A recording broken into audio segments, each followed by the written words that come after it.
नमस्कार दोस्तों, मैं हूं सुशील जादौन और एक बार पुनः आपका स्वागत करता हूं आपके पसंदीदा YouTube चैनल रोजगार विद अंकित में। सबसे पहले तो मित्रों, मैं आपका बहुत बहुत तहे दिल से धन्यवाद और शुक्रगुजार आभार व्यक्त करता हूं कि किस तरह से आपने जो गत वीडियो मेरी रही थी उसमें मुझे इतना ज़्यादा सपोर्ट किया।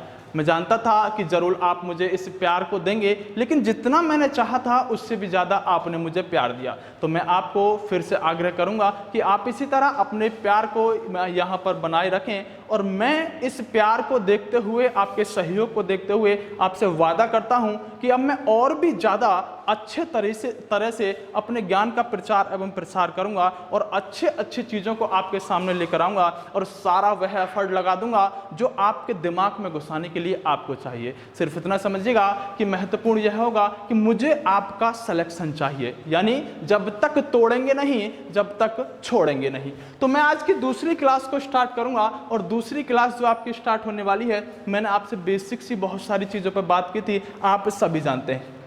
और आज भी मैं फिर एक बार पुनः दूसरी क्लास को स्टार्ट कर रहा हूं। बेसिक ही क्लास होगी, लेकिन समझिएगा जरूर। चलिए, जैसे कि आप सभी जानते हैं, कल मैंने आपसे बहुत सारी चीज़ों पर बात की थी और बहुत सारी चीज़ों पर जो बात की थी वह बहुत ज़्यादा उम्दा बातें थी। जैसे कि मैंने आपसे क्षेत्रफल पर बात की होगी, पूर्व से पश्चिम लंबाई की बात की होगी, उत्तर से दक्षिण लंबाई की बात की होगी।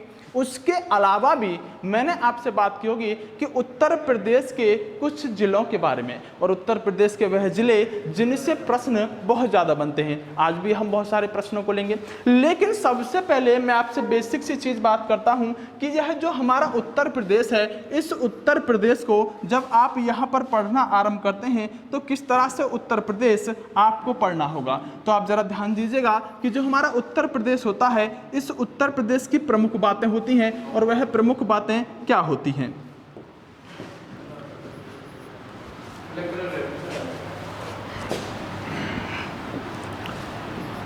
चलिए, उत्तर प्रदेश जो आप पढ़ेंगे, इस उत्तर प्रदेश के अंदर प्रमुख बातों पर एक बार थोड़ा सा प्रकाश डालते हैं। एक प्रश्न बहुत महत्वपूर्ण सा यहाँ से बनकर आता है कि उत्तर प्रदेश जो है यह किस प्राचीन भूभाग का हिस्सा होता है। देखिए, प्रश्न तो वैसे ही भारत के सापेक्ष बनाया जाता है, लेकिन एग्जामिनर जानता है कि आप इसको गलत करेंगे, तब वह आपसे प्रश्न पूछता है यहाँ पर कि जो हमारा उत्तर प्रदेश है यह किस प्राचीन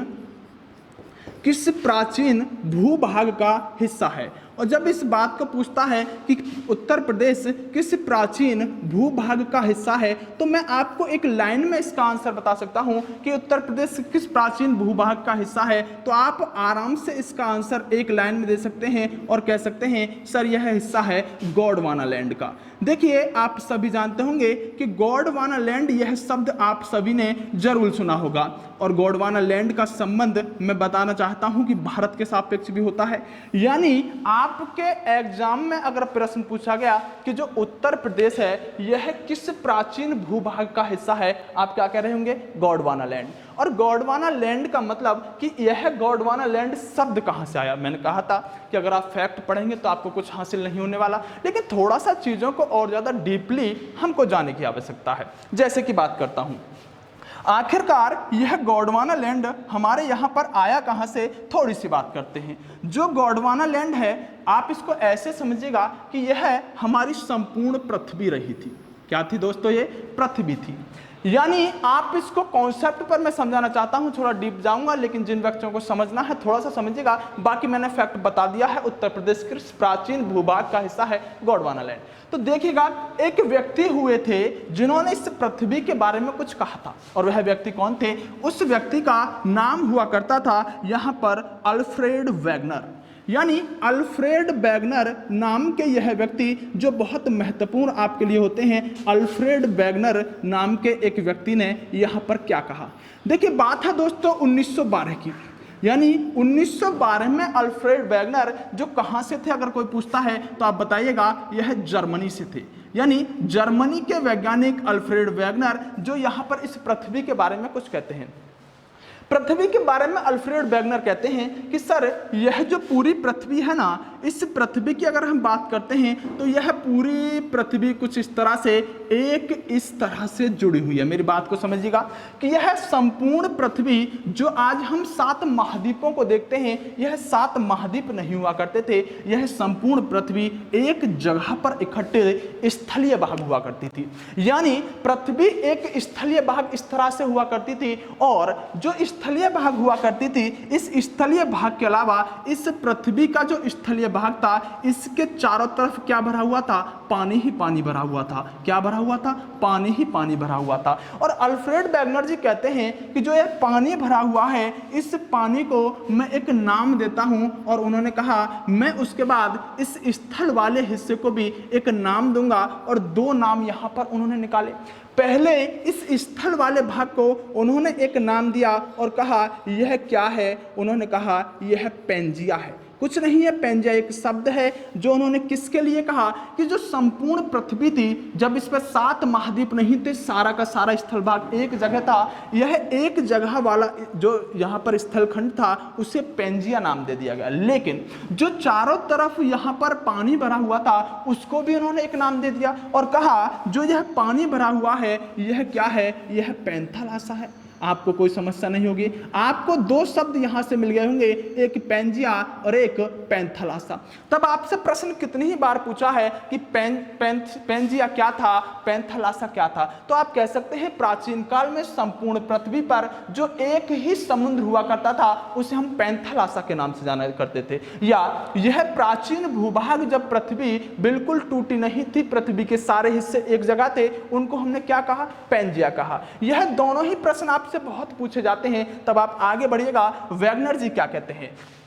वेगनर जी कहते हैं कि इस भूभाग पर जो स्थलीय भूभाग है इस पर कुछ बल लगने शुरू किए। यानी मैं यहां पर आपको ज्यादा नहीं बताने वाला हूं, सिर्फ इतना समझिएगा 3 प्रकार के बल लगे अल्फ्रेड वेगनर के अनुसार, और यह पृथ्वी जो थी यहां पर जो 3 प्रकार के बल लगने की वजह से कुछ टूटनी शुरू हो गई। और टूटने के बाद अब जब दोबारा यह पृथ्वी टूटी तो आप समझिएगा यह पृथ्वी कुछ 2 हिस्सों में टूटी। और जो 2 हिस्सों में अब पृथ्वी टूटी, अब 2 हिस्सों में टूटने के बाद अब इस पृथ्वी के दोनों हिस्सों को अलग अलग नाम दिया गया। यानी अगर आपसे पूछे कि पेंजिया क्या था तो आप कहेंगे कि जब पूरी पृथ्वी एक थी तो उसे हमने पेंजिया कहा। अब दूसरी बार में जब पृथ्वी के इस भाग पर कुछ बल लगा और बल लगने की वजह से पृथ्वी 2 हिस्सों में टूट गई, और 2 हिस्सों में टूटने के बाद अब फिर से हमने इन 2 हिस्सों को 2 नाम दिए। पहले जो ऊपर वाला भाग हुआ इसको हमने एक नाम दिया और एक नीचे वाले हिस्से को भी हमने एक नाम दिया। ऊपर वाले हिस्से को आपने जो नाम दिया उसे आप कह सकते हैं अंगारा लैंड। देखिए आपको समझना जरूर होगा, मुझे पता है जरूर आपने अंगारा लैंड का नाम सुना होगा, लेकिन आज समझिएगा कि अंगारा लैंड होता क्या है। पृथ्वी के 2 हिस्सों में टूटने के बाद ऊपर वाले हिस्से को क्या कहा गया है? अंगारा लैंड। जबकि इस नीचे वाले हिस्से को हम क्या कह सकते हैं? इसको हम गोंडवाना लैंड कह सकते हैं। यानी आपको अब जरूर वह शब्द मिल गया होगा जो मैंने अभी उत्तर प्रदेश के सापेक्ष बताया था कि किस भूभाग का हिस्सा है, वह था गोंडवाना लैंड। यानी पृथ्वी का नीचे वाला हिस्सा उसको हमने क्या नाम दिया है? गोंडवाना लैंड। ऊपर वाले हिस्से को क्या नाम दिया था? अंगारा लैंड। अब इतना समझिएगा कि जो गोंडवाना लैंड है यहां पर नीचे वाला जो हिस्सा है हम कह सकते हैं कि इस पृथ्वी के इस नीचे वाले हिस्से को गोंडवाना लैंड नाम दिया गया, और भारत भी इसी गोंडवाना लैंड का हिस्सा है। क्योंकि अगर पृथ्वी का यह ऊपर वाला हिस्सा ऊपर टूटा होगा, नीचे वाला नीचे आया होगा, तो उसके बाद यहां पर कुछ स्थल बना होगा, कुछ स्थल ऊपर बना होगा। अल्फ्रेड वेगनर जी कहते हैं कि जिस तरह से यह पृथ्वी 2 हिस्सों में टूटी उसके बाद ही यह पृथ्वी फिर 7 हिस्सों में टूटी और हमारे क्या बन गए? 7 महाद्वीप बन गए। यानी 7 महाद्वीप बनने का कॉन्सेप्ट यहां से निकल कर आता है। और अल्फ्रेड वेगनर जी कहते हैं कि यह 7 महाद्वीप आज भी आपस में एक दूसरे से दूर जाते हुए प्रतीत होते हैं। यानी कि यह जो गोंडवाना लैंड है पृथ्वी के 2 हिस्सों में टूटने के कारण बना है, और इसी का हिस्सा क्या माना जाता है? भारत। और जब भारत गोंडवाना लैंड का हिस्सा है तो आप कहेंगे उत्तर प्रदेश भी किसका होगा? गोंडवाना लैंड का हिस्सा होगा। आपको सिर्फ इतना रखना है, यह सारे प्रश्न आपसे पूछे जाते हैं, पेंजिया क्या है, पैंथालासा क्या है, अंगारा लैंड क्या है, गोंडवाना लैंड क्या है। अगर आपको नहीं समझ में आया है तो आपके पास वीडियो है, एक बार फिर से पीछे जाइएगा, पूरी बात को समझिएगा, फिर आप दोबारा आगे चलेंगे। चलिए मैं आपसे बात कर लेता हूं। मैंने आपको बताया कि आखिरकार उत्तर प्रदेश किस प्राचीन भूभाग का हिस्सा है, और वह आंसर होगा गोंडवाना लैंड। चलिए दोस्तों, मैं आगे आपके लिए बढ़ता हूं और आपसे कुछ बातें करता हूं। जैसे कि आप सभी जानते हैं कि मैं आपके सामने एक यह मैप लेकर आया हूं, बहुत शानदार सा मैप उत्तर प्रदेश का।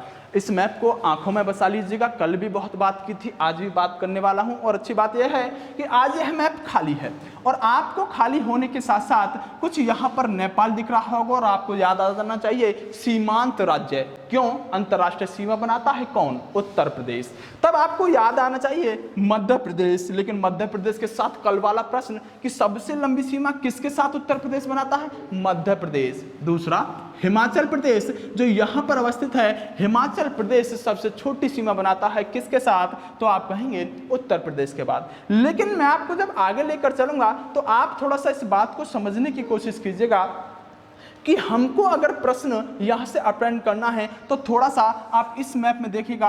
आपको यह मैप जरूर दिख रहा होगा। आपको इस मैप पे बहुत सारे प्रश्न मिल जाएंगे। किस तरह से मिलेंगे? अगर आपसे जीवन में कभी प्रश्न पूछ लेता है और प्रश्न बहुत शानदार सा बनाकर वह देता है, और प्रश्न क्या बनाएगा जानिएगा। देखिए, अगर आपसे कभी प्रश्न पूछ लेता है और कहता है कि आप मुझे सिर्फ इतना बताएं कि उत्तर प्रदेश का वह कौन सा जिला है जो क्षेत्रफल के अनुसार सबसे बड़ा है, तो कुछ बच्चे इसका आंसर जरूर जानते होंगे, लेकिन नहीं जानते होंगे तो एक बार सरसरी नजर घुमाएंगे तो जरूर आपको कोई हिस्सा बड़ा दिख रहा होगा। वही वह जगह होगी जहां पर उत्तर प्रदेश का यानी कि सबसे बड़ा जिला होगा, जो आपको जगह बड़ी दिख रही होगी। तब मैं आपको धीरे धीरे इन्हीं सभी प्रश्नों पर लेकर आता हूं। देखिएगा, अगर मैं बात करूं सबसे बड़ा आपसे जिला पूछा जाता है क्षेत्रफल के अनुसार, कहां पर? उत्तर प्रदेश में। तो देखिए, आपको यहां पर एक जगह दिखाई दे रही होगी, आप सभी जानते हैं, लखीमपुर खीरी। यानी आपसे अब प्रश्न पूछ रहा है और कह रहा है कि आप सिर्फ इतना बताइएगा कि क्षेत्रफल के अनुसार सबसे बड़ा जिला कौन सा है उत्तर प्रदेश में। लेकिन मैंने कहा आप बिल्कुल आराम से अगर मैप अटेम्प्ट कर रहे होंगे, सबसे बड़ा हिस्सा लखीमपुर खीरी ही दिख रहा होगा, आप इससे खीरी देख सकते हैं। यानी आपको एक प्रश्न यहां से मिल गया कि सबसे बड़ा जिला यानी सबसे बड़ा जिला कौन सा है उत्तर प्रदेश में? आंसर होना चाहिए खीरी। लेकिन डियर, समस्या यह है कि यह प्रश्न सभी को याद हो चुका है, क्योंकि मैंने कहा है कि प्रश्न अब खीरी से पूछेगा तो सभी इसको अटेम्प्ट करेंगे। लेकिन अब अगर आपसे पूछेगा वह कि आप मुझे उत्तर प्रदेश के अंदर क्षेत्रफल के अनुसार दूसरा बड़ा जिला बताइए, यानी अब वह खीरी की बात नहीं कर रहा, कह रहा खीरी को तो छोड़िए, अब सिर्फ इतना बताइए दूसरा वह जिला कौन सा है जो क्षेत्रफल के अनुसार सबसे बड़ा है। तो परेशान होने की तो बात ही नहीं है डियर। आप फिर से अगर थोड़ा सा मैप देखेंगे, और अगर मैप नहीं भी देख रहे हैं तो आप सिर्फ इस स्थान को देखिएगा जहां मैं बता रहा हूं। दूसरा क्षेत्रफल के अनुसार अगर कोई यहां पर जिला होगा तो वह कौन सा होगा? सोनभद्र। यह सोनभद्र नाम का जो जिला है डियर, इसको तो आप दिमाग में बैठा लीजिएगा। कम से कम 25 से 30 क्वेश्चन अकेले सोनभद्र पर बनेंगे। यह सोनभद्र पर बनने वाले प्रश्न आपको जरूर ध्यान रखने होंगे। लोकेशन जरूर याद रखिएगा, सोनभद्र की कहां बताई है। यानी पहला और दूसरा जिला यहां पर मैंने आपको बताया कि किस तरह से सोनभद्र है। लेकिन अब यहां पर समस्या एक और आती है कि पहला और दूसरा भी मैंने याद कर लिया, लेकिन एग्जामिनर जैसे जैसे चालाक होता गया, अब उसने फिर से एग्जाम में प्रश्न बनाया है और कहता है निम्नलिखित दिए गए जिलों में क्षेत्रफल के अनुसार बढ़ते क्रम में इनको एडजस्ट कीजिए। यानी कि अब आपको एक दो नहीं और भी ज्यादा जिलों के बारे में जानना चाह रहा है कि क्षेत्रफल के अनुसार बढ़ते हुए जिले कौन से हैं। तो कोई समस्या नहीं, हम दो और याद कर लेते हैं। देखिए, सबसे पहले मैं आपको 4 लिखा देता हूं जो क्षेत्रफल के अनुसार बड़े होंगे। लेकिन अच्छी बात यह है कि लखीमपुर खीरी के बाद आप सोनभद्र आए थे, अब आपको कहीं जाने की जरूरत नहीं है। आप सिर्फ इतना समझिएगा कि इस लखीमपुर खीरी के पास यहां पर पड़ता है कौन सा? हरदोई। और हरदोई के ही पास यहां पर पड़ता है कौन सा? सीतापुर। यानी 3 तो आपको एक ही जगह मिल रहे हैं। अगर मैप में थोड़ा सा भी ध्यान दोगे और कभी भी मैप उठाओगे तो तुरंत इन तीनों पर ध्यान जाएगा। और किस तरह से कि अगर इसने तीसरा आपसे बड़ा पूछा तो आप कहेंगे कि खीरी सोनभद्र के बाद जो तीसरा होगा वह हरदोई होगा, और हरदोई के बाद जो चौथा होगा, आप हरदोई के बाद चौथा किसे बताएंगे? सीतापुर। यानी आपने जाना कि किस तरह से 4 बड़े जिले हमने यहां पर पढ़ लिए उत्तर प्रदेश के क्षेत्रफल के अनुसार। अब वह आपसे या तो बढ़ते क्रम में लगाए या घटते क्रम में लगवाए, आपको समस्या आने वाली नहीं है। इसी क्रम को जब हम आगे बढ़ाएंगे तो आपके लिए मैं एक होमवर्क दे देता हूं। मैं आपको कराने को तो मैं भी करा सकता था, लेकिन नहीं, मैंने इनको क्षेत्रफल के अनुसार बढ़ते क्रम में यानी बड़े बताया है। क्षेत्रफल के अनुसार बड़े जिले कौन से हैं, आपको मैं होमवर्क दे रहा हूं कि आप सिर्फ मुझे इतना बताइएगा कि इसी क्षेत्रफल के अनुसार, यानी क्षेत्रफल के अनुसार, और क्षेत्रफल के अनुसार भी आपको क्या बताना है, क्षेत्रफल के अनुसार छोटे जिले बताने हैं। और छोटे जिले कितने बताने हैं, छोटे जिले आपको पूरे बताने हैं 4, क्योंकि आपसे घटते क्रम में जिलों के बारे में 4 छोटे भी पूछ सकता है। तो यह आपके लिए होमवर्क होने वाला है कि उत्तर प्रदेश के कौन कौन से वह जिले हैं जो क्षेत्रफल के अनुसार छोटे हैं। पहले सबसे छोटा, फिर उससे छोटा, यानी वह तो उससे छोटा होगा, फिर उससे छोटा, फिर उससे छोटा, 4 छोटे जिले आपको यहां पर बताने हैं। और कमेंट कर दीजिएगा इस बात को, मैं जरूर रीड करूंगा कौन कौन इसका आंसर सही दे पाता है और कौन कौन गलत दे पाता है। चलिए मैं आपके लिए आगे बात करता हूं, बहुत सारी चीजों पर मुझे बात करनी है। तब आप इतना समझिएगा कि आप इन प्रश्नों को और भी किस तरह से अटेम्प्ट कर पाएंगे। देखिए, जब मैं आपसे बात करता हूं कि यह हमारा उत्तर प्रदेश है और उत्तर प्रदेश के अंदर प्रमुख रूप से हमें बहुत सारी चीज पढ़नी होती है। जैसे देखिए, सबसे पहले आप सभी जानते हैं वह एक प्रश्न पूछता है, और अब प्रश्न कहां से पूछेगा, इस उत्तर प्रदेश के अंदर आ गया है वह। अभी तक आप बाहर पढ़ रहे थे, अंदर आ गया है और अंदर आकर पूछ रहा है कि इस समय मैं दिल्ली के आसपास खड़ा हूं उत्तर प्रदेश में। तो आप मुझे इतना बताइए कि यह दिल्ली उत्तर प्रदेश के किस किस जिले को टच कर रही होगी। मेरी बात को समझ रहे होंगे कि दिल्ली जो केंद्र शासित प्रदेश है, यह उत्तर प्रदेश के किस किस जिले के साथ क्या सीमा बनाने का काम करती है। तो बात किसकी कर रहा है, वह बात कर रहा है अब यहां पर दिल्ली की। तो आप लिखेंगे कि हाँ, दिल्ली के बारे में अगर पूछेगा तो हम जरूर बता पाएंगे कि दिल्ली किस किस जिले के साथ उत्तर प्रदेश के साथ यहां पर क्या बनाती है, यानी अपनी सीमा बनाती है। दिल्ली यहां पर है, कोई समस्या नहीं होगी। तो आप थोड़ा सा बेसिक नॉलेज भी रखेंगे, जो दिल्ली के आसपास के हैं उन्हें तो समस्या ही नहीं होने वाली है, लेकिन जो दूर के भी हैं वह कभी तो दिल्ली आए होंगे, और कभी दिल्ली आए होंगे तो उनको जरूर पता होगा कि दिल्ली किस किस राज्य से सटी हुई है। ध्यान दीजिएगा, अगर दिल्ली की हम बात करते हैं तो यह 2 जिलों के साथ सीमा बनाती है, और जो 2 जिले हैं वह आपको पढ़ने होंगे। आप बताइएगा कौन कौन से जिले होंगे वो।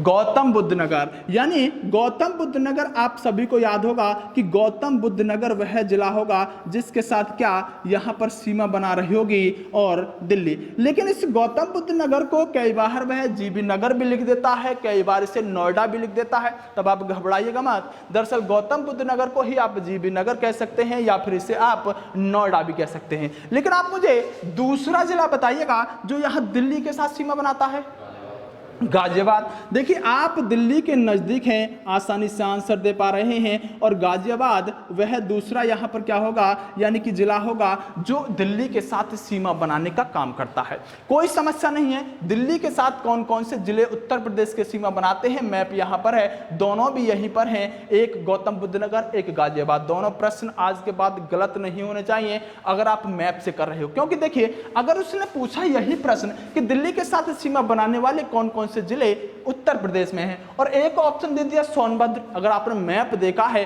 चाहे आप इस जगह बलिया से ही हैं, लेकिन मैप देखा है तो आप समझ जाएंगे सोनभद्र का तो मतलब ही नहीं बनता।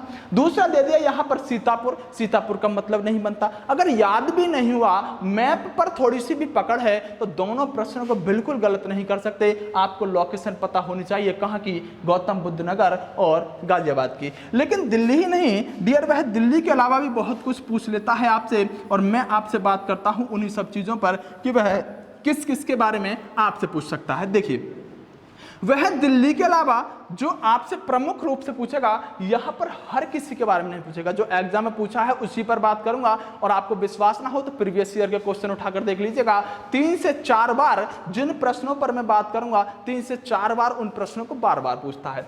सबसे पहले वह आपसे पूछ लेता है कि अगर हम बात करें यहां पर अपने इस हिमाचल प्रदेश की, तो मैंने कहा है कि हिमाचल प्रदेश सिर्फ एक राज्य के साथ सीमा बनाता है। कल ही बात की थी, सबसे छोटी सीमा बनाता है। और अगर हिमाचल प्रदेश के बारे में उसने पूछ ही लिया, और पूछ भी किस लिए लिया कि हिमाचल प्रदेश यहाँ पर जो राज्य है, यह हिमाचल प्रदेश राज्य उत्तर प्रदेश के किसी एक जिले के साथ सीमा बनाता होगा।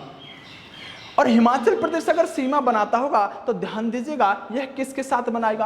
आप यहां पर आएंगे तो आपको मैंने सबसे उत्तरी जिला जरूर लिखाया था, और उत्तरी जिला अगर लिखाया था तो आपको समस्या नहीं होगी, क्योंकि आपने मैप भी देखा होगा। आप आसानी से आंसर दे रहे होंगे कि सर यह हिमाचल प्रदेश तो सहारनपुर के साथ क्या बनाता है, सीमा बनाता है। यानी सहारनपुर वह जिला है उत्तर प्रदेश का जो हिमाचल के साथ सीमा बनाता है। कोई समस्या नहीं। आगे आते हैं तो देखिएगा राजस्थान की बात कर लेते हैं। और राजस्थान पर जब भी आपसे पूछा कि राजस्थान जो राज्य है वह उत्तर प्रदेश के किस किस जिले के साथ सीमा बनाता है, तो मैं कहूंगा आप इसको कहेंगे कि सर यह 2 जिलों के साथ सीमा बनाता है। अब आप कहेंगे कि सर यह याद कैसे होगा, कोई समस्या नहीं है। वैसे तो आप बेसिक सा याद करते चलेंगे मैप के माध्यम से, लेकिन फिर भी आप बहुत तरह से याद रख सकते हैं। अगर किसी बच्चे ने सहारनपुर की लोकेशन देखी है और पढ़ा है कभी किसी क्वेश्चन में कि आप यह बताइए यमुना उत्तर प्रदेश में कहां से एंट्री करती है, या पढ़ा है कि हिमाचल प्रदेश और हरियाणा की सीमा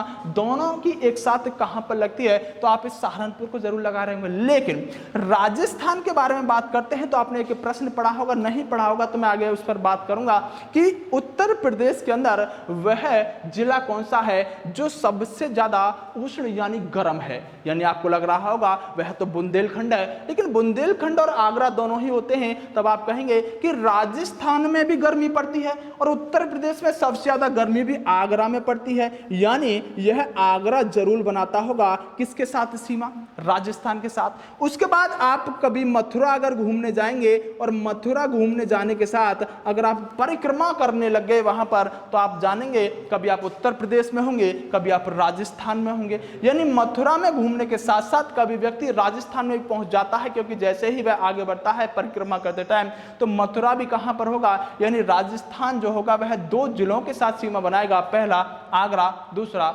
मथुरा। यहां तक आपको कोई समस्या नहीं होने वाली है। जब हम आगे बात करेंगे और जानेंगे कि किस तरह से अन्य चीजों पर थोड़ा थोड़ा हमको यहां पर समझना होगा, चलिए ध्यान दीजिएगा। इस राजस्थान के अलावा आपको क्या यहां पर देखना है, समझिएगा। अगर मैं आपसे बात करता हूं कि इस राजस्थान के अलावा क्या कोई और भी ऐसी जगह है जो सीमा बनाने का काम करेगी, बिल्कुल करेगी। देखिए सबसे पहले आप एक राज्य के बारे में जरूर जानिएगा। यहां पर सबसे पहले हम जानेंगे यहां कौन सा, यानी सहारनपुर के बारे में बात कर लेते हैं, क्योंकि सहारनपुर बहुत ज़्यादा प्रमुख होता है। लेकिन प्रमुख से भी पहले एक ऐसे जिले के बारे में बात करते हैं जो अभी आपने पढ़ा ही था, यह है सोनभद्र। आप सभी जानते हैं सोनभद्र। तो देखिए प्रश्न क्या पूछता है और किस तरह से पूछता है। यह सोनभद्र देखिएगा इस तरह से नीचे निकला हुआ है, ठीक ललितपुर की तरह। यह ललितपुर है जो यहाँ पर, लेकिन सोनभद्र, बार बार कह रहा हूं सोनभद्र पर बहुत प्रश्न बनेंगे। सोनभद्र को यहां पर देखिएगा, और जब यहां पर आप सोनभद्र को देख रहे होंगे तो देखिए यह क्या है, आप कह रहे होंगे सर बिहार है, यह क्या है, झारखंड है। उसके नीचे अगर आप यहां पर आएंगे मध्य प्रदेश, और इसके नीचे वाला कॉर्नर जो यहां पर लग रहा है वह है छत्तीसगढ़। तो पहला प्रश्न बनता है कि उत्तर प्रदेश का वह कौन सा जिला है जो सबसे अधिक राज्यों के साथ क्या बनाता है, सीमा बनाता है। तो आप कह रहे होंगे इससे ज्यादा तो हमें कोई नहीं दिख रहा, यानी प्रश्न एकदम से सीधा सीधा होगा कि उत्तर प्रदेश का वह जिला जो सबसे अधिक किसके साथ सीमा बना रहा है, सबसे अधिक सीमा बना रहा है, यानी कि राज्यों के साथ। वह जिला जो सबसे अधिक राज्यों के साथ सीमा बनाता है, जिला सबसे अधिक राज्यों के साथ सीमा बनाने वाला। तो आपको यह कोई भी समस्या यहां पर नहीं होगी कि इसका भी आप आंसर आराम से दे पा रहे होंगे, राज्यों के साथ सीमा।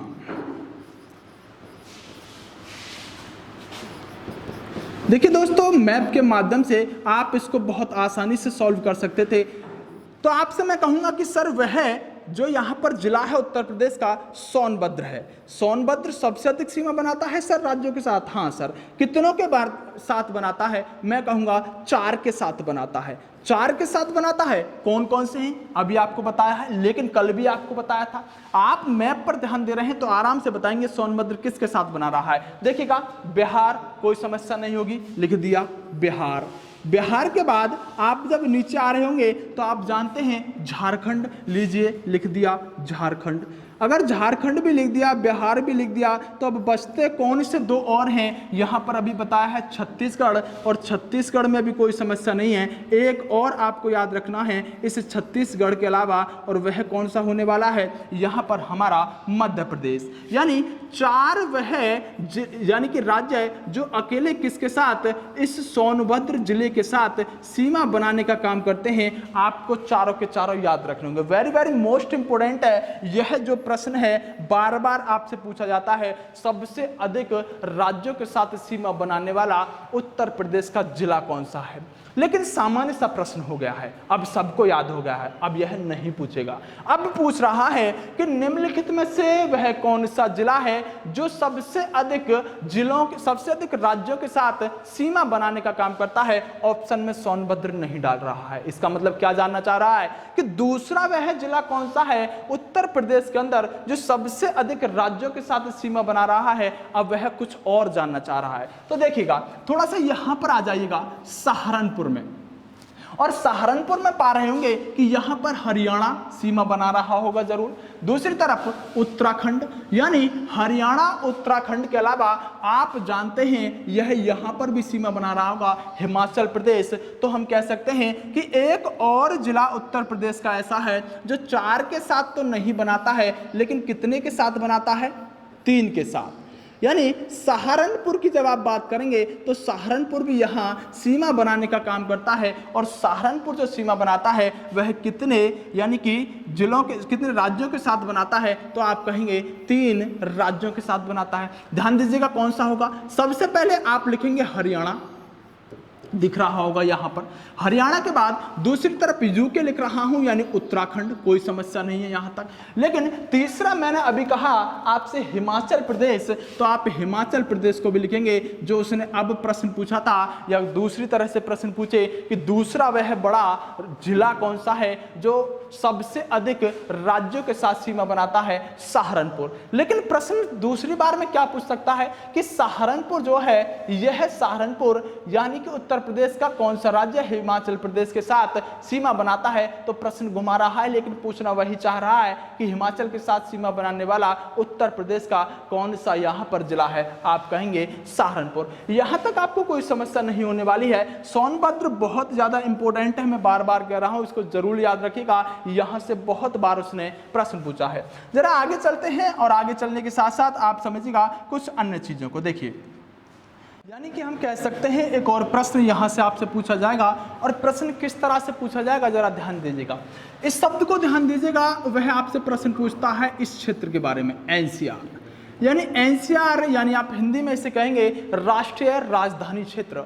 राष्ट्रीय राजधानी क्षेत्र यानी कि आप इसे नेशनल कैपिटल रीजन कह सकते हैं। और नेशनल कैपिटल रीजन यानी राष्ट्रीय राजधानी क्षेत्र, इसे आप कुछ इस तरह समझिएगा कि अगर हम बात करते हैं, यह आपका दिल्ली है, यानी दिल्ली है, तो दिल्ली के बहुत बाहर एक लंबा चौड़ा एरिया जो इस दिल्ली के आसपास होगा, और यह बाकी का जो बचा हुआ एरिया होगा, इसे आप एनसीआर क्षेत्र कह सकते हैं। यानी यह क्षेत्र, इस क्षेत्र के अंदर कुछ हरियाणा के जिले होंगे, कुछ राजस्थान के जिले होंगे, कुछ उत्तर प्रदेश के भी जिले होंगे जो इस एनसीआर क्षेत्र में जोड़े गए होंगे। यानी दिल्ली के आसपास के एरिया को हम क्या राष्ट्रीय राजधानी क्षेत्र कहते हैं। लेकिन जब आपसे प्रश्न पूछता है, प्रश्न वहां से बहुत तरह से प्रश्न पूछ लेता है। प्रश्न पूछ लेता है कि निम्नलिखित में से कौन सा वह क्षेत्र है जो राष्ट्रीय राजधानी क्षेत्र का हिस्सा नहीं है। कई बार एसएससी ने यहां से प्रश्न उठाया है, उत्तर प्रदेश का प्रश्न एसएससी ने उठाकर पूछा है, और पूछ रहा है एसएससी कि आप बताइए निम्नलिखित में से कौन सा वह क्षेत्र है जो राष्ट्रीय राजधानी क्षेत्र का हिस्सा नहीं है। उसमें से 3 इस एनसीआर क्षेत्र से डालता है, चौथा मथुरा को डालता है, और मथुरा वहां पर सही आंसर हम दे सकते हैं। तब आप इतना समझिएगा कि आपसे जब प्रश्न पूछेगा तो आपके लिए अच्छा होगा कि इस एनसीआर क्षेत्र में आपके कुल उत्तर प्रदेश के कितने जिले आते हैं? आप कहेंगे सर 8 जिले आते हैं। और अगर 8 जिलों को आपने यहां पर याद कर लिया तो आपको कोई समस्या नहीं होने वाली, आप सारे एनसीआर के क्षेत्रों को समझ जाएंगे। देखिए, अगर मैं बात करता हूं सबसे पहले, तो सबसे पहले आपको याद रखना होगा यहां पर गाजियाबाद। यानी गाजियाबाद जो यहाँ पर क्या है, बहुत ज़्यादा प्रमुख है, क्योंकि गाजियाबाद की सीमा किससे, हमने अभी पढ़ा था, यहाँ पर किससे लग रही थी, यानी दिल्ली से लग रही थी। गाजियाबाद के अलावा आप पढ़ेंगे गौतम बुद्ध नगर, यानी गौतम बुद्ध नगर भी कहाँ पर आता है, गौतम बुद्ध नगर भी इस एनसीआर क्षेत्र में आता है। और गौतम बुद्ध नगर के अलावा जब आप आगे बढ़ रहे होंगे, हमको आठों के आठों पढ़ने होंगे, इसके अलावा आप कह सकते हैं अपने बुलंदशहर को, यानी बुलंदशहर भी इस एनसीआर का ही हिस्सा है। और बुलंदशहर से आगे जब आप चढ़ेंगे तो आप कह सकते हैं यहाँ पर अगला होना चाहिए मेरठ, और मेरठ के बाद होना चाहिए हापुड़, और हापुड़ से भी आगे आप कह सकते हैं शामली। और शामली के अलावा हम कहेंगे कि मुजफ्फरनगर भी वह स्थान है जो इस राष्ट्रीय राजधानी क्षेत्र में आता है,